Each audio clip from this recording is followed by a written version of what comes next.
तो इधर मुजफ्फरपुर में आज रविवार को केंद्रीय गृह राज्य मंत्री नित्यानंद राय ने स्थानीय द पार्क होटल के सभागार में बजट पर परिचर्चा कार्यक्रम में शहर के बुद्धिजीवियों से संवाद किया। बजट परिचर्चा 2022 से 2023 में भाग लेने के बाद केंद्रीय गृह राज्य मंत्री नित्यानंद राय में एक प्रेस कॉन्फ्रेंस को संबोधित करते हुए कहा कि पहले जो कांग्रेस की सरकार होती थी वह महंगाई दर बढ़ाने का काम करती थी। इसके लिए कांग्रेस को पुरस्कृत करना चाहिए। इसके लिए केंद्रीय गृह राज्य मंत्री नित्यानंद राय ने बजट को लेकर सवाल उठाने वाले विपक्षियों को आड़े हाथे लेते हुए कहा कि मैं उनको खुला चैलेंज देता हूं कि बजट के मुद्दे पर राजद और कांग्रेस खुला बहस करे।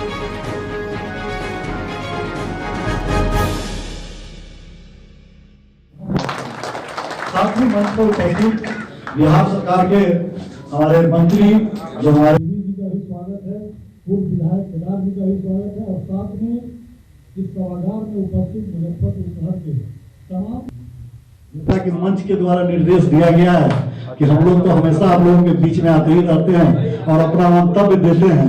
लेकिन स्वर गाती हूँ इसमें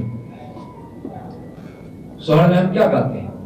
बच्चों के आगमन बेटा हुआ तो राम मिलन हमारा अंगनवा हो राम गाते हैं।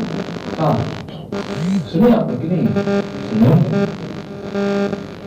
नहीं तो गांव में जो बुजुर्ग बुआ चाचों की मुजफ्फरपुर आने का मौका हमको भारतीय जनता पार्टी संगठन ने दिया है, इसलिए हम उनका आभार व्यक्त करते हैं। और आभार विद्यालय में हमने पढ़ाई की है, विद्यालय का 2013-14 में 33,000 करोड़ रुपए यूपीए की सरकार, कांग्रेस की सरकार बजट रखी थी।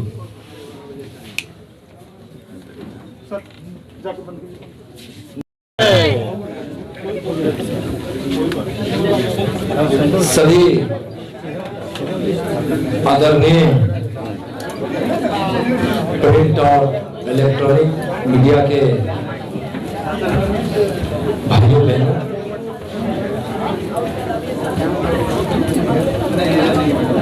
पार्टी के जिला अध्यक्ष रंजन जी, महामंत्री बेबी जी, बिहार सरकार के मंत्री रामसूरत जी, भाई केदार जी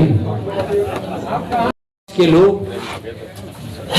चाहे वह कांग्रेस के लोग हों, चाहे कांग्रेस की गोद में बैठी हुई बिहार की आरजेडी की तरह कोई पार्टियां हो, चाहे अन्य पार्टियां हो जिसने लोहिया के सिद्धांत को भुला दिया है, जेपी के सपनों को भुला दिया है, वैसी पार्टियों को हम कहना चाहेंगे कि जरा अपने गिरबान में झांक कर देखें। जो विभिन्न क्षेत्रों में जो बजट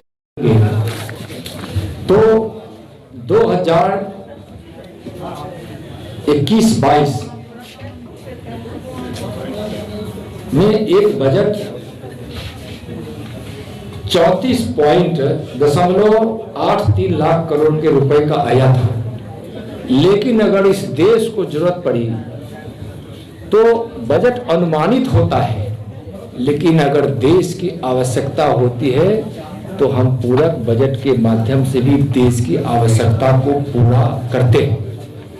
यह समझ हमारे विपक्ष के लोगों को नहीं आती, इसलिए कि विपक्ष जब भी अपना बजट बनाता था तो उस बजट में अनुमानित लागत के बाद वह पूरक मांगों की प्रयास नहीं करता था और जिसके कारण देश की जरूरतें पूरी नहीं होती थी। आप उठाकर देखिए कि कांग्रेस सरकार के समय का एक बजट है जो 14,90,925 करोड़ का था और वास्तविक व्यय उसमें कितना हुआ? 14,10,000। तो एक तरफ कांग्रेस और उसके ये कहे कि यूपीए के बजट में जो जितना प्रावधान किया जाता था उससे भी वह कम खर्च करती थी। एक उदाहरण हमने दिया कि किस प्रकार से बजट लाए और खर्च भी उससे कम किए। और मोदी जी की सरकार का भी उदाहरण दिए कि बजट 2021 में 34 लाख करोड़ का था, लगभग 35 लाख करोड़ का, और संशोधित बजट 37 लाख करोड़ से भी ज्यादा, लगभग 38 लाख करोड़ हम बाद में उसको संशोधित अनुमान में लाकर, बजट में लाकर हमने देश की प्रगति को आगे बढ़ाया।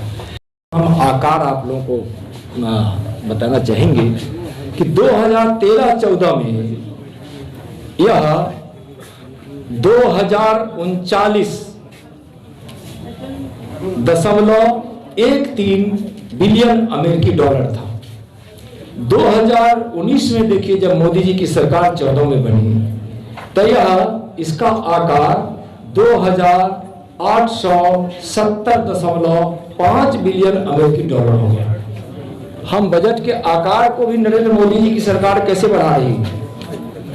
2021 का बजट देखे तो यह बढ़कर कितना हो गया,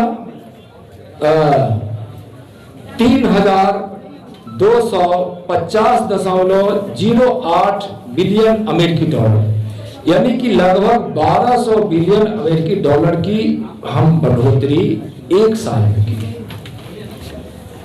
और इस प्रकार से यह बजट देश की आजादी का सबसे बड़ा बजट है और ऐतिहासिक बजट है।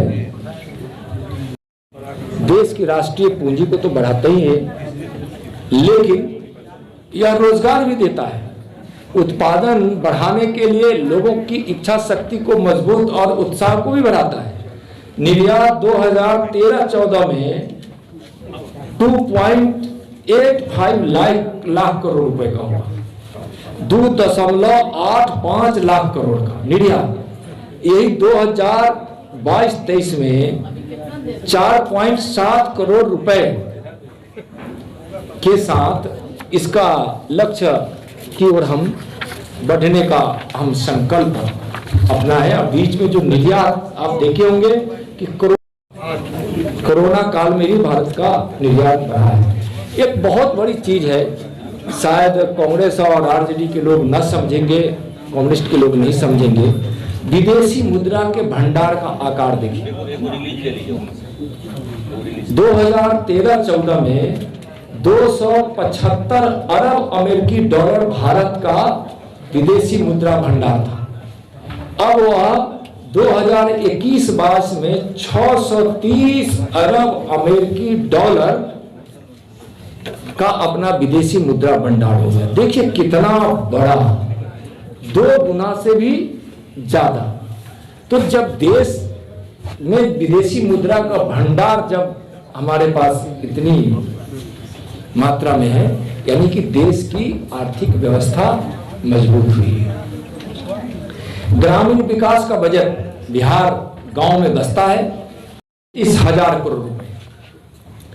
2022-23 का बजट में देखिए कितना प्रावधान आया है, 73,000 करोड़ रुपए। 73,000, 33,000 करोड़ से कहां चले गए, 73,000 करोड़ रुपए, जो दुगना से भी ज्यादा है। मनरेगा में मजदूरी की बढ़ोतरी हुई, 156 रुपए की मजदूरी से, मेहनतनामा से, वह बढ़कर हो गया 202 रुपए।